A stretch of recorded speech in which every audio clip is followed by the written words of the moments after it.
Dentre elas, eu quero pedir oração pela minha prima, a Gláucia, de 47 anos.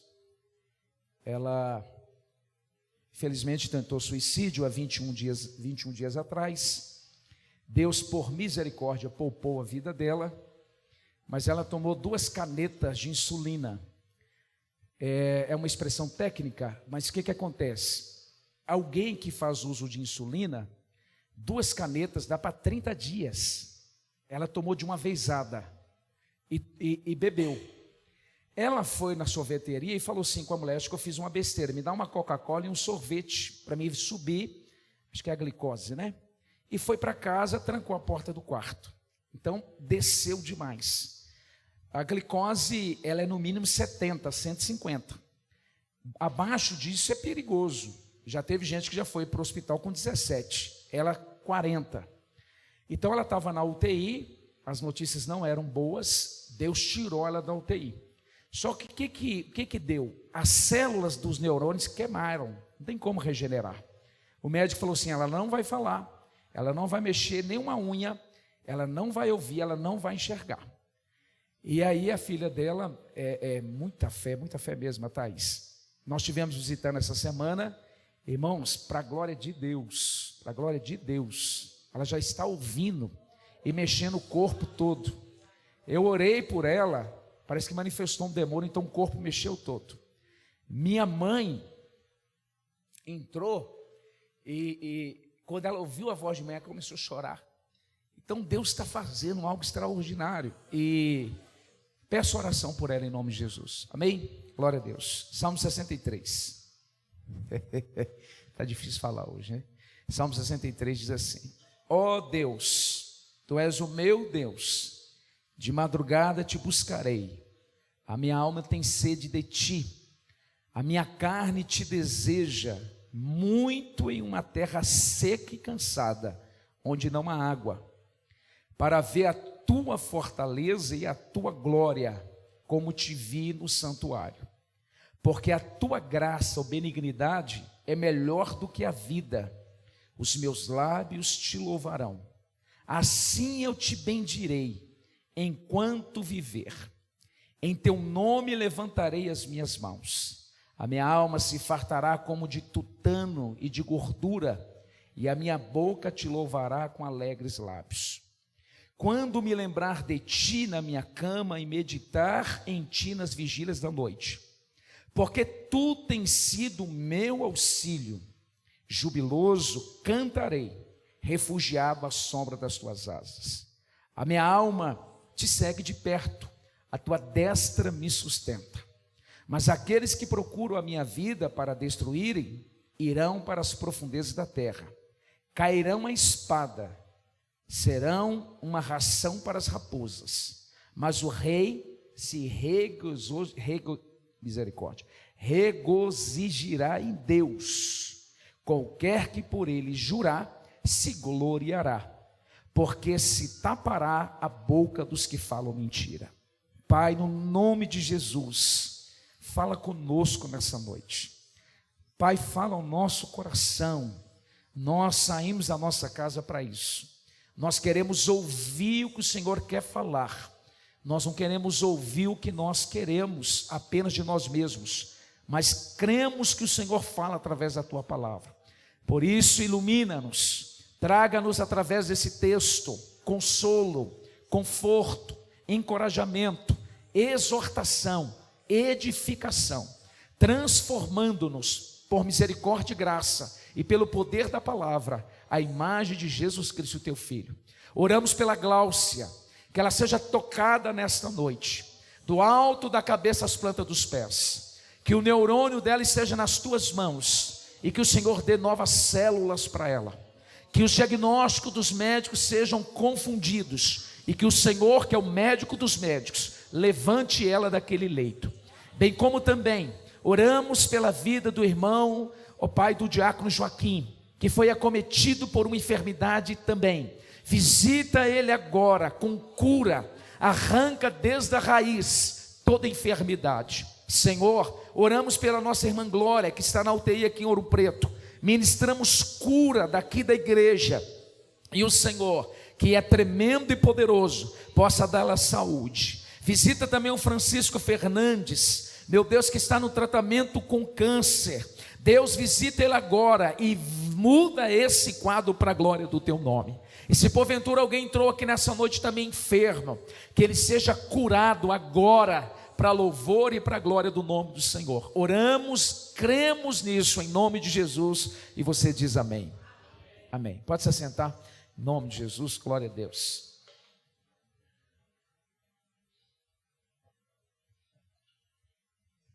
Veja bem, 2 anos depois que Aminon desrespeitou Tamar, a violentou, 2 anos depois, Absalão dá uma grande festa, e chama todos os filhos do rei para a grande festa, 2 anos depois. Só que Absalão intenta no seu coração matar Aminon, e Absalão assim o faz, 2 anos depois. Está lá em 2 Samuel capítulo 13, começa essa história. Absalão sabe que Davi iria ficar no seu encalço, porque Aminon era o primeiro herdeiro de Davi, porque ele é o primogênito, mas agora está morto. Quando Absalão percebe que o seu pai está no seu encalço, ele foge para um lugar chamado Gesur. Gesur é onde mora o seu avô, pai da sua mãe. E ele fica ali um período de 3 anos, aproximadamente, 3 anos. 3 anos depois, quando ele percebe que o seu pai está mais tranquilo em relação a tudo isso, ele procura Joabe, que é o comandante do exército de Davi, e pede para Joabe intermediar a volta dele para Jerusalém. 3 anos depois, ele volta para Jerusalém. Ele volta para Jerusalém, só que o pai não quer lhe ver. E ele fica 2 anos em Jerusalém sem ver a face do pai. Davi aplaca a sua ira, mas não quer conversar com Absalão. Bom, Absalão chama Joabe e diz assim: por que eu voltei para Jerusalém se o meu pai não quer me ver? Não faz sentido. Então, por intermédio de Joabe não é apenas comandante, ele é primo de Davi. Absalão vai até o pai, ele entra na sala do trono. 3 anos depois há um encontro ali, ele abraça Absalão, beija Absalão, mas não toca no assunto. Então, nós temos 5 anos de distanciamento. Quantos anos? 5 anos. Você conhece a história, que eu já contei isso aqui. Absalão sai da presença do pai e começa uma empreitada na porta de Jerusalém, com 50 soldados. Qual que é a empreitada? Roubar ou furtar o coração do povo com falsas promessas. Num período, gente, de 4 anos, ele consegue arrebatar o coração do povo, do exército e dos conselheiros. Entre eles, ressaltamos Aitofel, que era um grande conselheiro. E ele vai trazer para o lado dele e consegue o apoio, repito, do povo, do exército e o apoio dos conselheiros. Então ele tem o apoio da massa, político e militar. Ele faz isso num período de quantos anos? 4 anos. 4 anos roubando o coração do povo, arrebatando o coração do povo. O seu pai está no trono, não está sabendo de nada.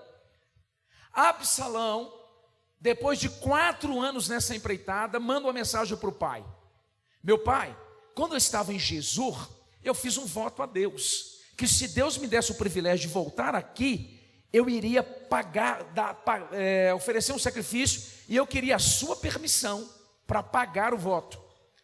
Absalão então sai, e é isso que ele vai falar com seu pai, e ele leva com ele uma grande comitiva, e nessa comitiva, ele é aclamado rei de Israel, de modo que nesse grupo, 200 pessoas que vão inocentemente acompanhá-lo, quando percebe o complô, volta rapidamente a Jerusalém. 200 pessoas dizem a Davi: Davi, o teu filho foi aclamado rei.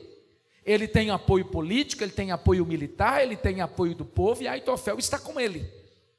Aí a Bíblia diz, lá em 2 Samuel, se eu não estou equivocado no 15, que Davi, quando toma ciência disso, alta madrugada, porque o sacrifício está acontecendo ao cair da tarde, Absalão está se organizando na boca da noite, está marchando contra Jerusalém. Então, na calada da noite, na alta madrugada, o texto diz que Davi foge de Jerusalém com 600 pessoas. E ele foge chorando, descalço, e ele sai pelo vale de Cedron, perto do Monte das Oliveiras. E Davi ruma para o deserto de Judá. Ele está no deserto de Judá. É neste contexto que o Salmo 63 foi escrito. Quantos entenderam? Digam amém. Você entendeu mesmo? Quando Davi escreve o Salmo de número 63, ele está no deserto. Fugindo de quem? Absalão, seu filho. Seu filho. Nós ficamos estarrecidos, perplexos e perguntando a Deus: por que os filhos hoje estão como estão? E faz o que faz com seus pais. Mas vamos perceber que isso é desde a queda, isso não é algo novo. No Salmo de número 3, eu preguei, que é o mesmo contexto, como lidar com calúnia, maldição e perseguição. Hoje eu não quero pregar sobre isso. Neste Salmo eu quero pregar sobre o seguinte tema: Deus como centro dos nossos anseios, mesmo nós estando no deserto. E estando no deserto por uma situação delicada, deplorável, e acredite, alguns de nós que estamos aqui nesse auditório já passamos por lá, outros estão bem no meio, e aqui eu não quero ser um arauto do pessimismo, alguns que nunca tiveram lá, uma hora você vai passar por lá. O deserto é inevitável. Agora, neste salmo, sem voltar a sua atenção ou as baterias para o que Absalão está fazendo, em meio ao deserto, Davi, ele vai falar o que Deus é para ele, em meio a toda essa situação. Vocês estão comigo, amém? Então veja bem, e não obstante a essa amarga situação, Davi não vai olhar para o passado com remorso pelos seus erros que cometeu como pai. Também não olhou ao redor com medo ou com lamentação diante dos desconfortos e perigos no deserto. Então Davi está tendo um problema com seu filho, apesar dessa amarga experiência, ele não olha com remorso por causa das suas falhas, porque nós erramos mesmo, né? Infelizmente. Ele também não olha para trás ou para o passado, com medo ou lamentando diante daquela situação e o desconforto que ele está passando no deserto. Neste ambiente de deserto, para onde que Davi olhou? Davi olhou para o alto, Davi olhou para Deus, e olhando para o alto e olhando para Deus, Davi vai reafirmar a sua fé, para a sua fé. É lógico, você vai ter muitas opções, nos desertos da vida, das frustrações, das decepções, das insurreições, você vai escolher para onde olhar. Ou você vai ficar se martirizando, não se perdoando, ou você vai ficar olhando para os perigos que estão para a sua frente, ou você vai tomar uma decisão de fé. Qual é a decisão de fé, pastor? Apesar do desconforto, do perigo e do deserto, nós precisamos olhar para Deus e reafirmar nossa fé em Deus. Não é na igreja, não é no momento de louvor, é nos desertos da vida, lá que nós precisamos reafirmar a nossa fé em Deus. Irmãos, aqui para nós, o que mais nos abala, ou abala-nos? Não são os problemas dentro da nossa casa, sim ou não? Sim. Nós temos problemas profissionais, nós temos problemas nos relacionamentos, nós temos problemas às vezes de saúde, financeiro, nós temos os mais variados problemas, mas não tem nenhum problema que nos abala tanto quanto os problemas dentro da nossa casa. E é neste momento que você está atravessando esse deserto, essa dificuldade, você precisa reafirmar a sua fé e o seu amor para com Deus. Aí o que Davi nos ensina? Mesmo no deserto, ele busca a presença de Deus, e ele busca a presença de Deus pela manhã. E nas vigílias da noite, Davi vai meditar quem é Deus. Um comentarista comentando esse texto diz o seguinte: havia um deserto ao redor de Davi, mas não havia um deserto no coração de Davi. Davi está cercado por um deserto enorme, mas no coração de Davi não há deserto. O maior anseio de Davi nessa situação não é pela coroa, mas é por Deus. O seu maior desejo não é pelo conforto do palácio, mas é pela comunhão com Deus. Davi não está preocupado com a coroa, gente. Davi não está preocupado com o conforto. Davi está impregnando toda a sua força, toda a sua energia, todo o seu foco na comunhão com Deus. Deserto não é apenas lugar de dificuldades, não é apenas lugar de privações. O deserto também é lugar de comunhão com Deus. Amém? Porque quando Deus liberta o povo lá em Êxodo capítulo 3, o que ele diz? Leva o povo ao deserto para celebrar uma festa a mim. No deserto nós precisamos manter ou buscar a nossa comunhão com Deus. O seu maior bem não é a vida, mas o seu maior bem é a graça de Deus. Qual que é o seu maior bem? É a vida ou a graça de Deus? Para Davi, a graça de Deus, ela vem em primeiro lugar. De modo, irmãos, que o Salmo 63 é um cântico de Davi sobre o que significa sentir um anseio desesperado por Deus. O que significa sentir-se completamente e apenas satisfeito nele. Nós não combinamos, mas os irmãos cantaram aqui. Eu quero me desesperar outra vez. Eu quero, o que mais? Eu quero me... Vamos aí, gente. Eu quero me apaixonar outra vez. Né?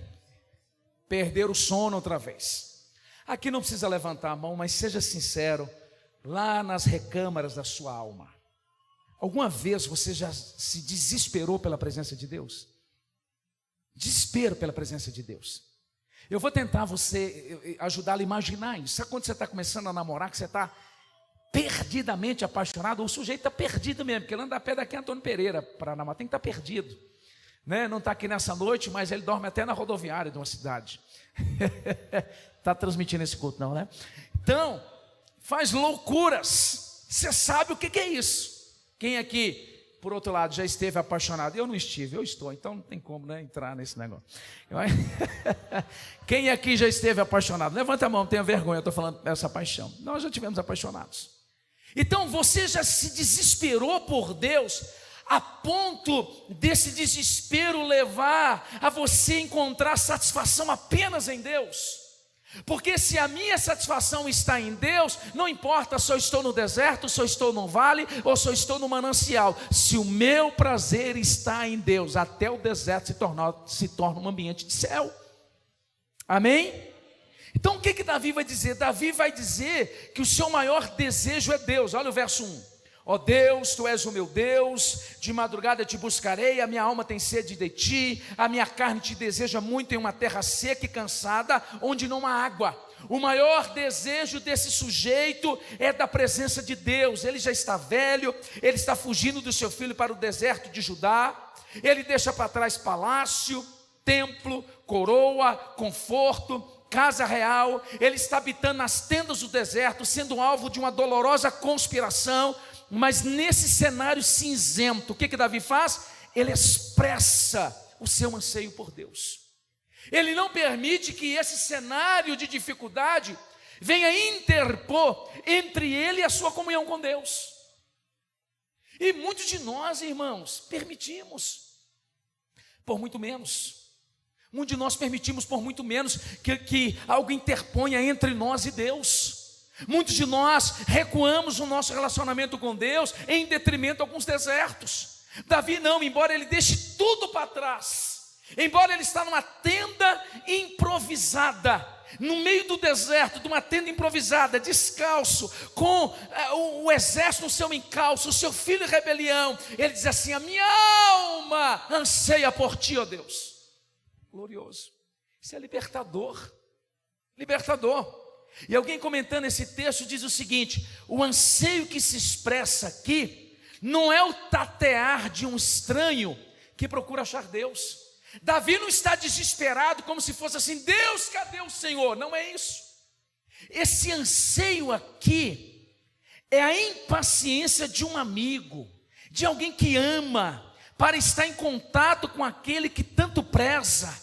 Davi está no deserto, mas ele não está desorientado, perdido, achando que Deus está distante. Davi está no deserto e o anseio é: onde está o Senhor, meu amigo, meu refúgio, minha fortaleza? O meu maior desejo é estar na sua presença. Agora, será que nós estamos com este coração? Davi está à procura do seu amigo, Davi está à procura daquele a quem ele preza. E o que Davi nos ensina? Primeira lição: Davi nos ensina que Deus em meio ao deserto é a nossa fortaleza pessoal. Deus em meio ao deserto é a nossa fortaleza pessoal. Olha o verso 1: ó Deus, tu és o meu Deus. Você pode repetir comigo? Repita do jeito que você achar melhor. Diga: ó Deus, tu és o meu Deus. O relacionamento de Davi com Deus, ele transcende o campo da formalidade. O relacionamento de Davi com Deus não é mero formalismo, de modo que ele pode dizer assim, nesse cenário difícil, nesse cenário de dificuldade: Deus era o seu Deus, Deus era o seu Deus forte. E porque Deus é o seu Deus forte, nenhum exército pode intimidá-lo. Você está entendendo? O dia que Deus for de fato o seu Deus forte, nenhum câncer, nenhuma perseguição, nenhuma calúnia, nenhum levante poderá intimidá-lo, porque Deus será como tem sido o seu refúgio e a sua fortaleza. Às vezes nós somos intimidados, desencorajados, recuamos, rendemos ao desespero, porque de fato nós não temos Deus como o nosso escudo, como a nossa fortaleza pessoal. Davi não se intimida com o exército que está no seu encalço. Sabe qual que era o número do exército de Davi, gente? 1.570.000 soldados. Pela ideia do texto, mais da metade se levantou contra ele. Então nós temos uma casa de 800.000 soldados. É muita coisa, gente. Agora, porque Deus é a sua fortaleza, porque Deus é a sua fortaleza pessoal, é o seu Deus forte, Ele não se intimida, Ele não se rende. Qual que é o âmago da nossa vida com Deus? É esse relacionamento que nós temos com Deus. Nós só conseguiremos sobreviver aos desertos da vida, das frustrações, das decepções, se nós, irmãos, tivermos um relacionamento genuíno com Deus. Um conhecimento teórico de Deus não resolve a vida de ninguém.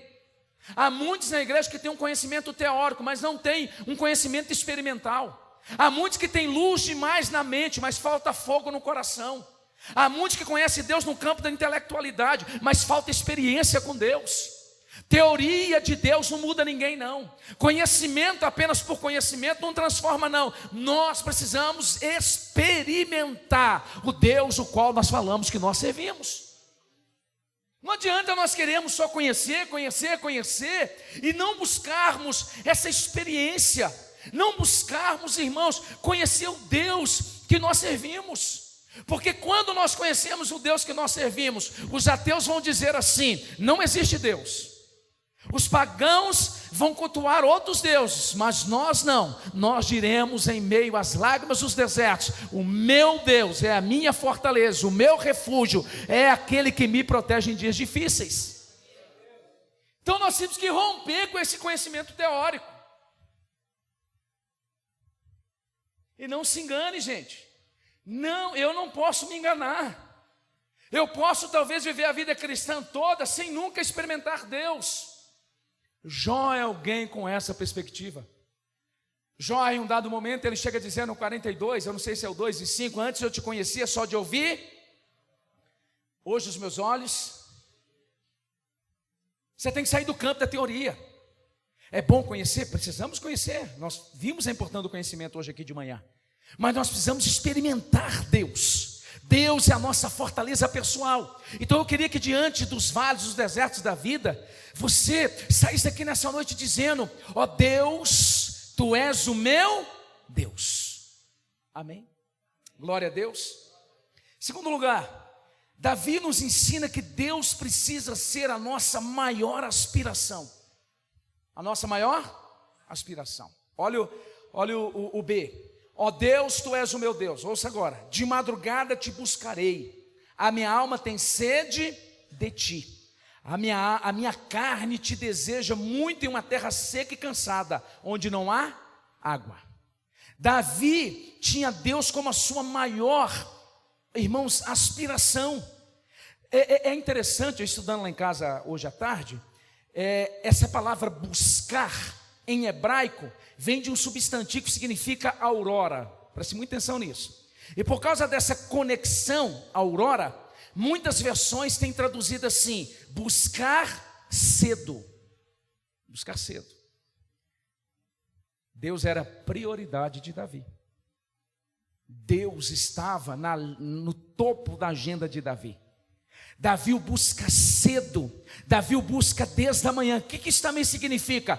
Busca com todas as suas forças, com todo o seu ser, com todo o seu corpo e com toda a sua alma.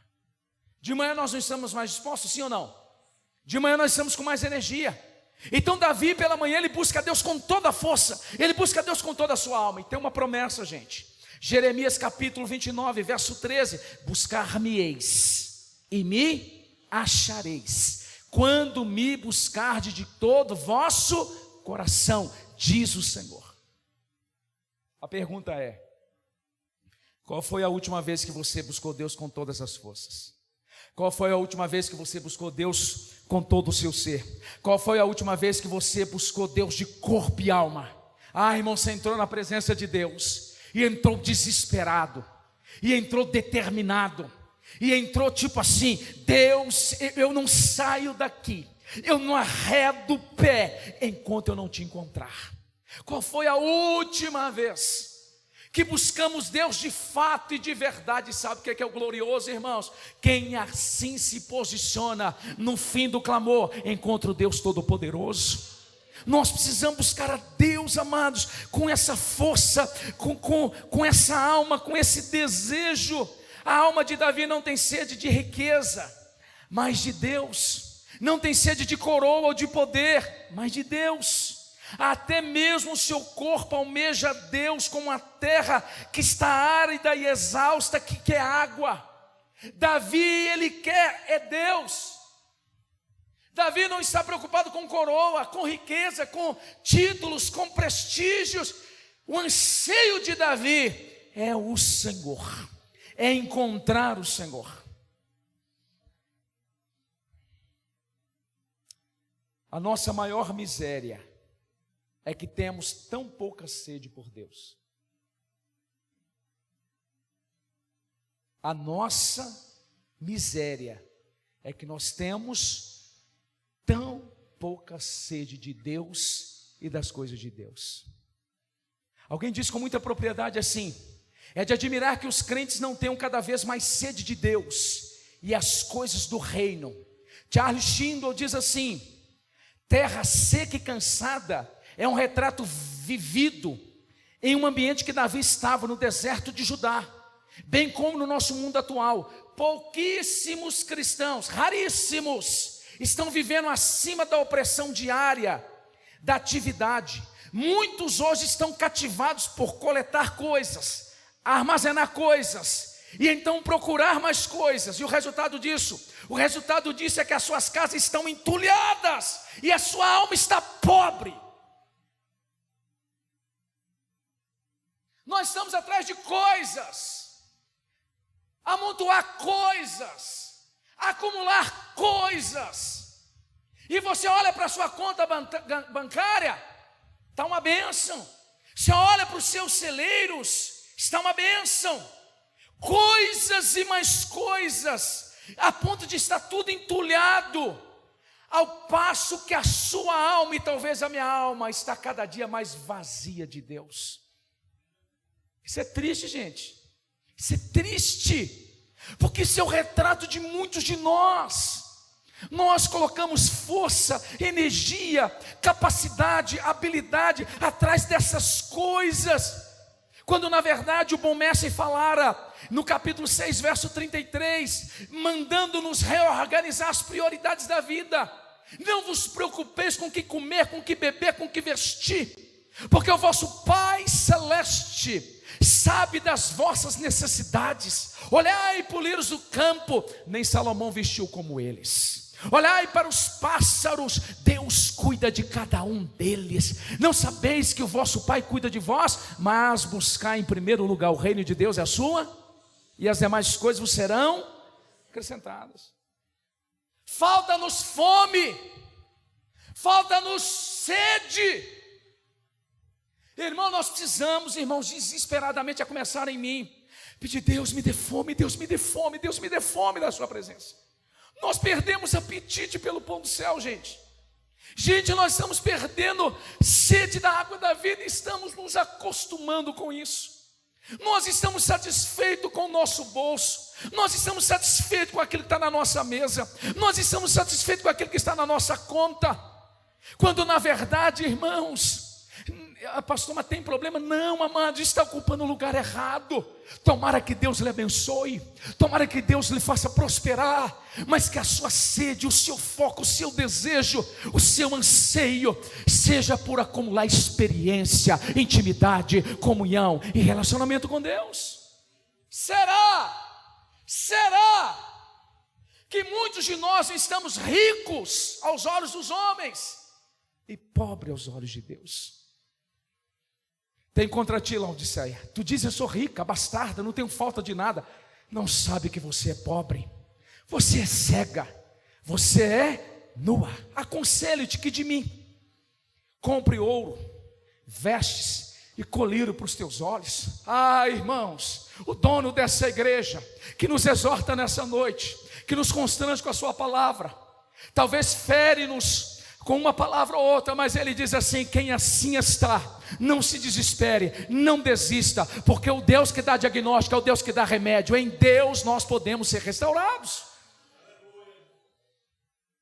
Deus, então me dá do seu ouro, Deus, então me dá das suas vestes, Deus, então coloca o colírio nos meus olhos. Jesus está falando: aconselho que de mim. A solução, irmãos, para a nossa esterilidade espiritual, a solução para a nossa secura espiritual, irmãos, não estão nas filosofias do mundo, não estão nos entretenimentos, não estão nos dólares ou nos reais que nós acumulamos, mas está em Jesus Cristo de Nazaré.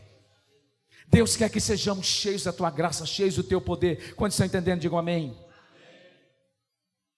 Davi diz que Deus é a sua maior contemplação. Olha o 2, está escrito assim: para ver a tua fortaleza e a tua glória, como te vi no santuário. O que Davi está dizendo aqui, gente? Mesmo no deserto, sofrendo uma conspiração implacável de Absalão, Davi não se rende ao abatimento, porém ele se rende à contemplação. O que é isso aqui?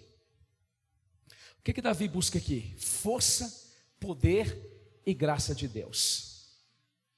Neste lugar também, Deus quer manifestar a nós a sua força, a sua glória e o seu poder. Não se rende ao abatimento. Tem coisas que nos entristecem, gente. Tem coisas que às vezes nos dá rasteira. Tem situações que às vezes nos nocauteia. Mas não nos rendamos ao abatimento. Porque o Deus que nós servimos é o Deus de glória, é o Deus de força e é o Deus de poder. Significa que Deus quer se manifestar na nossa vida. Nos desertos áridos que nós passamos, nos vales profundos que nós atravessamos, nós precisamos nos voltar para Deus e dizer: Deus, manifesta a tua glória, a tua força e o teu poder, porque o Deus que nós servimos é o Deus vivo. Amém? O seu Deus é um Deus vivo. Ele é um Deus vivo. Não se renda a um abatimento. Peça a Deus que manifesta a sua glória. Irmãos, eu não tenho nem sombra de dúvida. Nada. Eu creio piamente que quando a gente vem aqui na quinta, domingo de manhã, domingo à noite, seja a hora que for, Deus está aqui. Eu creio piamente que Deus quer se manifestar neste lugar. Eu creio piamente que Deus não quer estar só presente na sua onipresença, mas Ele quer descer nesse lugar e manifestar a sua glória, a sua força e o seu poder. Davi não se rende ao abatimento, mas ele vai contemplar a Deus, e nessa contemplação, voltando o foco para Deus, ele diz: Deus, nesse lugar improvável, nesse lugar difícil, neste lugar manifesta a sua glória, nesse lugar manifesta o seu poder, nesse lugar libera a tua força sobre nós. Amém? Está ruim lá no serviço? Está crítico lá? Pede a Deus para manifestar lá a glória dele, a sua força, o seu poder.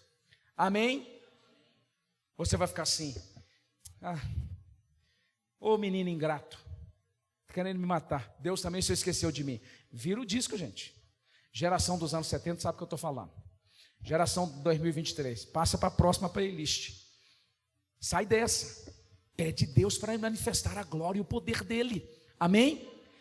Davi ainda ensina-nos aqui: a graça de Deus é o nosso maior bem. Olha o 3, verso 3. Porque a tua benignidade é melhor do que a vida. Os meus lábios te louvarão. Ô gente, assim, sem censurar, qual de nós poderíamos dizer isso com sinceridade? Eu prefiro a graça do Senhor que a minha própria vida, porque a graça do Senhor é melhor do que a vida. Será? Será que nós temos de fato encontrado prazer e refúgio na graça de Deus? Davi está em perigo real, ele sofreu baixa do seu exército. Líderes importantes da nação bandearam para o lado de Absalão. O filho rebelde está coabitando com as suas concubinas no terraço real do palácio, em plena luz do sol. Davi precisa fugir às pressas, de noite, descalço. De Jerusalém, Davi está no deserto em tendas improvisadas. E lá no meio do campo da batalha há uma guerra travada. Mas diante de tantos perigos, Davi diz assim: a tua graça é melhor do que a vida. Que coisa, né? Senhor, eu estou passando o que eu estou passando, mas a tua graça é melhor do que a vida. Você não encontra esse sujeito murmurando. Você não encontra ele reclamando.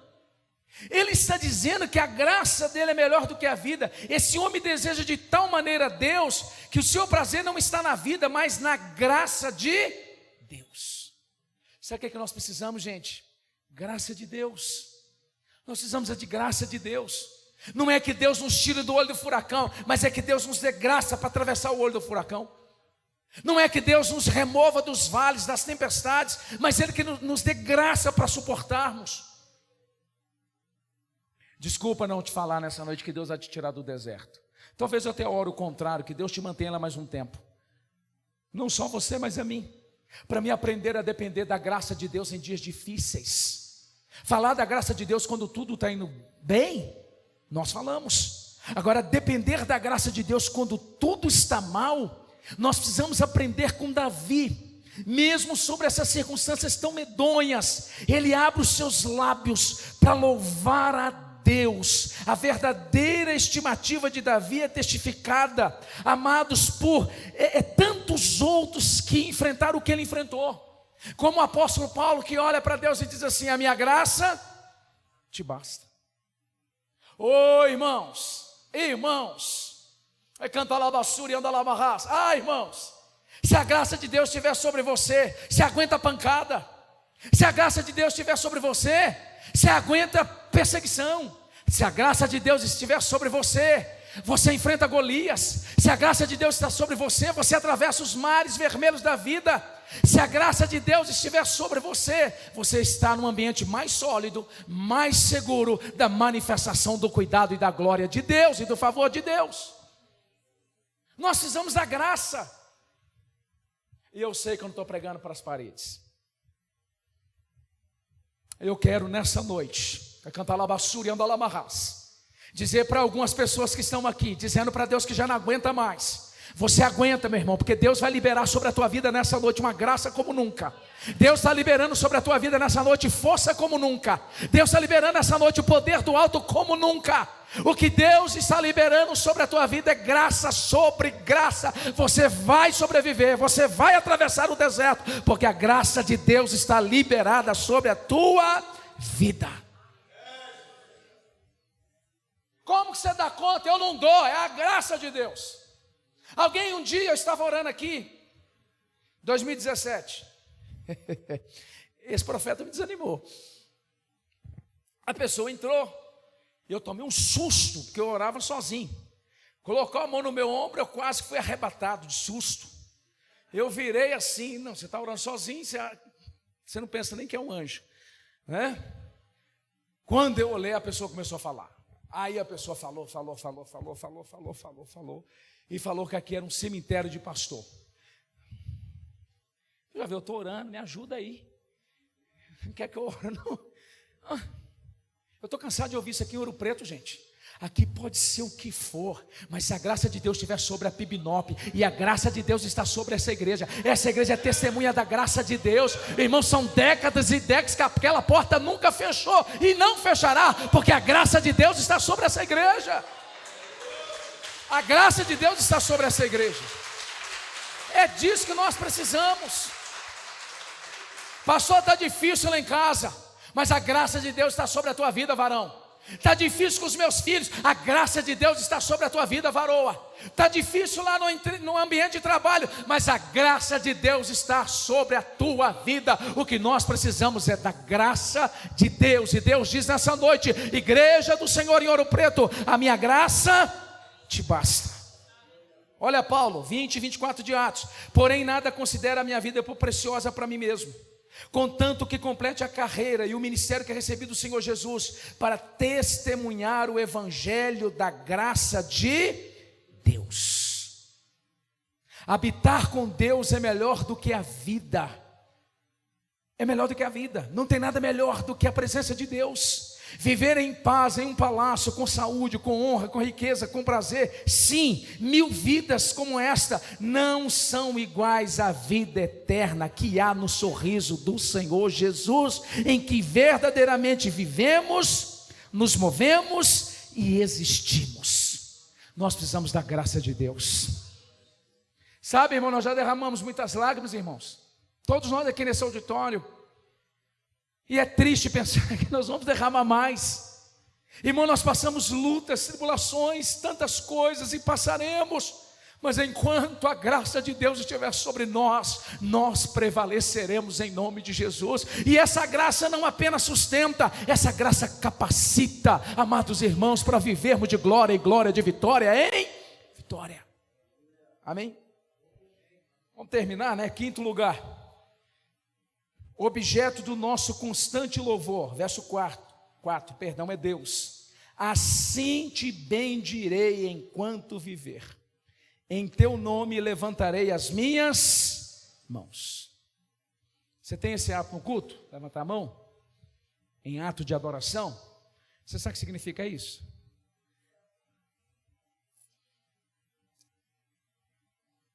Você já levantou a mão para Deus num culto?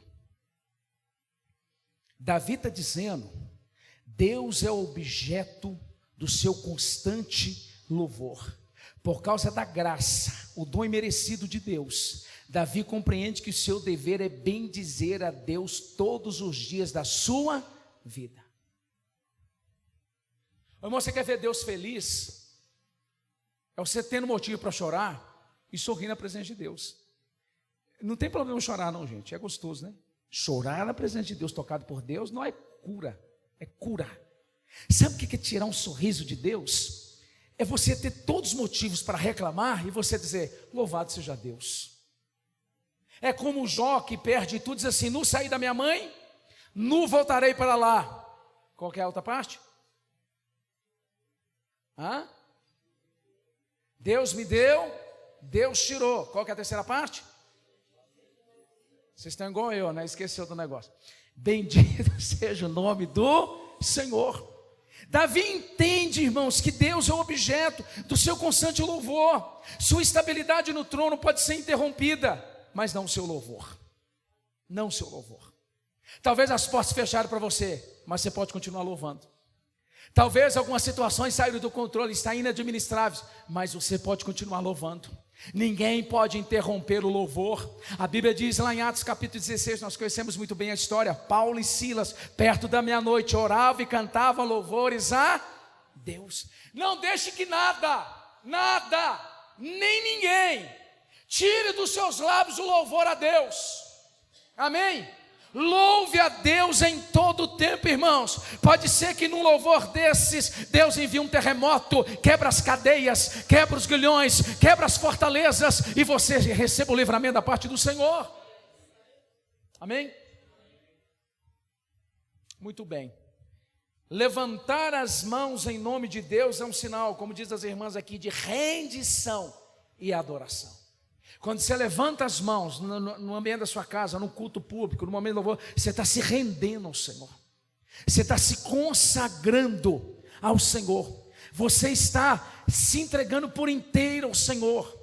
E nesse momento de deserto, de angústia, de frustração, de tudo quanto é, Davi levanta a mão dizendo: Senhor, eu me rendo a Ti. Porque de fato, a nossa vida não está no deserto. Em primeira instância, a nossa vida está nas mãos de Deus, gente. Em primeira instância, a nossa vida está debaixo da sombra do Onipotente. O deserto é apenas uma passagem, mas nós nunca deixamos de estar nas mãos do Senhor. Eu gosto daquele texto, Isaías 43:13, que diz assim: antes que houvesse dia, eu sou. Não há quem possa fazer escapar alguém das minhas mãos. Agindo eu, quem impedirá? Você pode repetir comigo assim? Ainda antes que houvesse dia, eu sou. E não há quem possa fazer escapar alguém das minhas mãos. Agora para impactar. Agindo eu, muito fraco. Meu Deus do céu. Se eu fosse Deus, não agiria. Brincadeira. Vamos lá. Agindo Deus, quem impedirá? A sua vida está nas mãos de Deus. Em nome de Jesus, a sua família está nas mãos de Deus. Seus planos estão nas palmas das mãos do Senhor Jesus. Ah, queridos, o que esse salmo ensina-nos? Algumas aplicações aqui que eu anotei. Davi, ele sai do relacionamento formal, do teórico, para o experimental. Deus quer se revelar a nós. Agora, o quanto você quer que Deus se revele a você? O quanto nós almejamos por isso? Davi não tem apenas um conhecimento intelectual, porém, ele experimenta esse Deus. Davi, por mais que ele passe por situações difíceis, ele sabe que Deus continua o mesmo. Nós mudamos, gente, e mudamos muito, mas Deus continua o mesmo. Em segundo lugar, nós aprendemos: a nossa maior riqueza é a glória de Deus. Que nós não sejamos tão ricos das coisas deste mundo, a ponto de estarmos tão pobres na nossa alma, mas que nós estejamos fartos da graça de Deus e esperando na provisão do Senhor. Em momento algum estou dizendo que é pecado ter coisa, em momento algum. Eu estou dizendo que é pecado colocar isso em primeiro lugar. Davi, ele sabe que Deus pode se manifestar, e Deus pode se manifestar em qualquer lugar, em qualquer hora, trazendo força, graça e poder. Eu quero encorajar você a sair daqui nessa noite. Eu não sei quais os desafios que você tem essa semana, mas você clamar pela graça, pelo poder e pela manifestação de Deus na situação que você está atravessando.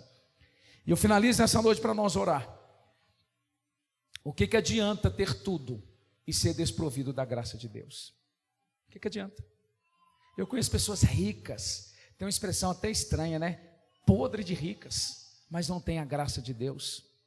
Mas eu também conheço gente pobre de maré, que se virar para baixo não sai um centavo, mas é cheio da graça de Deus, cheio de vida, cheio da graça de Deus. Sabe o que nós mais precisamos? Da graça de Deus. Queridos irmãos, organize a sua vida de tal modo que a sua comunhão e relacionamento com Deus não fique em segundo plano, mas em primeiro lugar. Há muitos de nós que Deus só é o centro das nossas aspirações quando tudo vai mal. Davi não. Deus era o centro das suas aspirações quando tudo estava indo bem e quando tudo estava indo mal. Organize a tua vida de tal maneira que você não sacrifique comunhão e relacionamento com Deus, e que Deus seja sempre o seu maior prazer. Amém? Vamos colocar de pé? Glória a Deus. Eu queria convidar o Ministério de Louvor. Nós vamos cantar um canto que nós cantamos aqui de manhã. Glória a Jesus. Eu quero convidar você a fechar os olhos, enquanto os irmãos tomam lugar aqui. Ó Deus, nós queremos pedir ao Senhor nessa noite a Tua misericórdia. Queremos nessa noite clamar pela Tua graça. Queremos nessa noite, Deus, pedir ao Senhor que nos dê um coração como o de Davi. Davi está passando por uma situação tão difícil, e o lugar e o ambiente que ele encontra ali, fisicamente, é o deserto. E é no deserto que Davi vai mostrar que o anseio maior da sua alma, ó Deus, que o centro das suas atenções era o Senhor. Davi está desprovido da coroa, do trono, do exército, dos conselheiros, do respeito do próprio filho, mas Davi está debaixo da sombra do Senhor. Davi está numa tenda improvisada, mas ele sabe que apesar de estar na tenda improvisada, as suas mãos estão sobre ele, e ele pode descansar em meu deserto da vida. Pai, no nome de Jesus, livra-nos apenas de um conhecimento teórico do Senhor, que nós não venhamos buscar apenas aquilo que é intelectual, mas que haja um equilíbrio em nós, como diz Jonathan Edwards, que haja fogo no nosso coração e luz na nossa mente, que haja luz na nossa mente e fogo no nosso coração. Nós queremos ter um conhecimento experimental, nós queremos conhecê-lo a ponto de podermos dizer: Ele é o meu Deus, Ele é minha fortaleza, Ele é aquele que está comigo nos desertos da vida. Ah, Senhor da glória, Davi sabe que a sua maior riqueza, ó Pai querido, é a sua glória. Pai, perdoa-nos, porque às vezes nós estamos tão satisfeitos, estamos tão fartos, a nossa casa está tão cheia de coisas, mas a maioria de nós é que a nossa alma está em miséria, a nossa alma está vazia da sua graça, do seu poder, da sua presença. Ah, Senhor, Pai, muitos de nós temos atravessado dias difíceis, mas nessa noite nós queremos, como Davi, dizer: a tua graça é melhor do que a vida. Libera a tua graça nessa noite sobre nós, essa graça que nos sustenta, essa graça que é fonte de vida, essa graça que, ó Deus, nos faz prevalecer. O que nós precisamos é de graça sobre graça, como diz o apóstolo Paulo: a tua graça me basta. Não importa os gigantes, não importa os desafios, não importa o que está à nossa frente, se a tua graça for sobre nós, nós somos mais do que vencedores em Cristo Jesus nosso Senhor. Ah, Deus da glória, Deus todo-poderoso, nós levantamos as nossas mãos e nos rendemos ao Senhor nessa noite. Pai, nos rendemos e nos entregamos ao Senhor. Não vamos nos render ao abatimento, não vamos nos render à murmuração, mas em todo o tempo nós queremos louvar ao Senhor. Ah, Senhor, Senhor, nos dê fome pela tua presença, nos dê sede pela água viva, Jesus Cristo. Aguça a nossa fome, a nossa sede espiritual, que nós possamos nos desesperar pela tua presença, que nós venhamos ter fome do pão, aleluia, do céu, que é a tua palavra, que nós possamos viver, Senhor, em íntima comunhão com o Senhor, para louvor da glória do teu santo nome. Ah, meu Deus, assim como Davi, ele encontrou fonte de vida em meio ao deserto.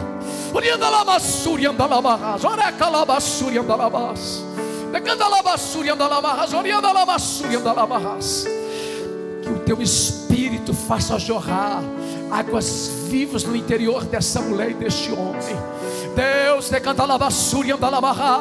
porque a tua palavra também diz: aqueles que creem em mim, como diz as Escrituras, do seu interior fluirão rios de águas vivas. Espírito de Deus, renova as nossas forças, renova as nossas forças, manifesta nesse lugar a tua glória, manifesta na casa desse homem, dessa mulher, o teu poder. Ah, Deus Todo-Poderoso, ensina-nos a buscar o Senhor, ó Deus, diligentemente. Ah, Senhor, a nos dedicarmos uma busca com toda a nossa força, que nós possamos buscá-lo com toda a nossa alma, e que nós possamos encontrá-lo para a glória do teu santo nome. Aleluia. Render a ti adoração e derramar meu ser, é o que meu coração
leva-me além,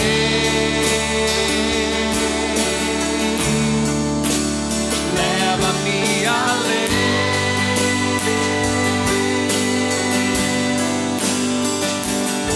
Que a minha vida flua mais da tua unção, mais o teu poder. Aleluia. Meu irmão, nós temos uma jovem que voluntariamente veio aqui à frente. Eu não quero te forçar nada, mas nós vamos cantar mais uma vez. E assim como essa jovem que veio aqui, se você quiser vir aqui no altar, metaforicamente falando, como um ato de reconciliação. Sim, Deus, olha, muda a minha vida. Eu queria convidar para você tomar espaço aqui na frente, em nome de Jesus. Você não tenha vergonha, se Deus está te impulsionando a isso, faça isso, em nome de Jesus. E talvez você que almeja mais de Deus, quiser vir aqui também, nós vamos cantar. Fica à vontade para fazê-lo, em nome de Jesus. Ter a ti adoração e derramar teu ser é o que meu coração deseja toda manhã. Te imaginar é me inspirar pra te dizer: estou apaixonado cada vez mais por ti. Senhor, tu és incomparável, teu nome é maravilhoso.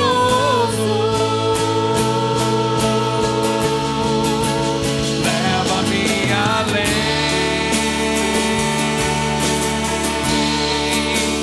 leva-me além,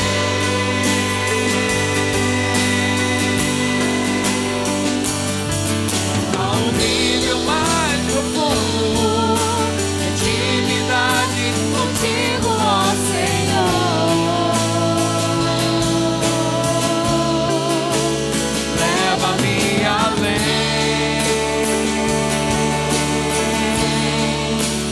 leva-me além.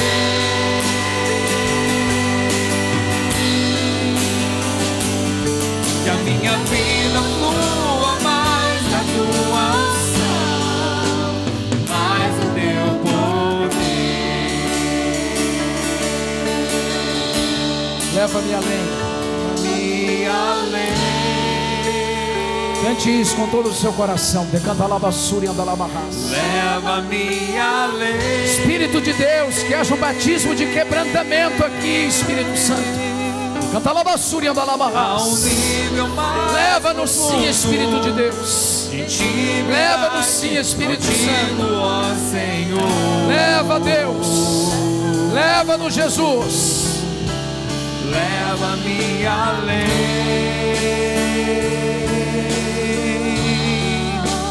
leva-me além.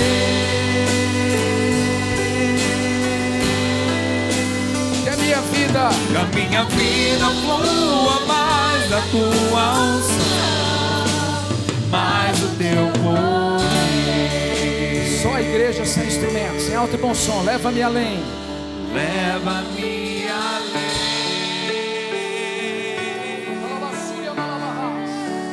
leva-me além,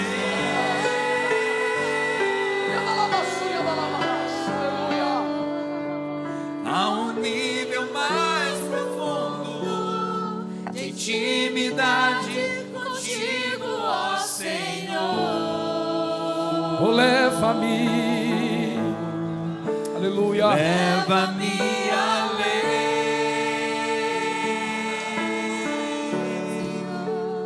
leva-me além.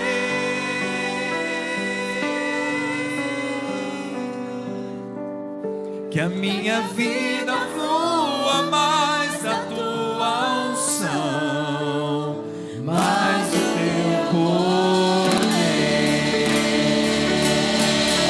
aplauda bem forte ao Senhor. Aleluia. Glória a Deus. Meu irmão, que Deus seja o centro dos seus anseios. Você tem um amigo que te ama e que quer estar com você. Você tem uma fortaleza pessoal e que ele seja a sua maior aspiração. Que ele seja o seu lugar de adoração e contemplação e alvo da mesma. Que a graça de Deus, ela seja real na sua vida. E que você possa ter como alvo sempre adorá-lo e não se render ao abatimento. Amém? Se tem alguém aqui nessa noite, eu vou impetrar a bênção. Eu terminei cedo hoje. Se tem alguém aqui nessa noite que queria reconciliar, ou queira reconciliar, ou entregar sua vida para Jesus, eu vou impetrar a bênção. Você pode me procurar no final. Amém? Como eu cantei top hoje. Grande amor de Deus, que a graça redentora de Jesus Cristo, a doce consolação do Santo Espírito de Deus seja sobre a tua vida, não somente hoje, mas para todos sempre. Deus te abençoe. Tem um café por minha conta.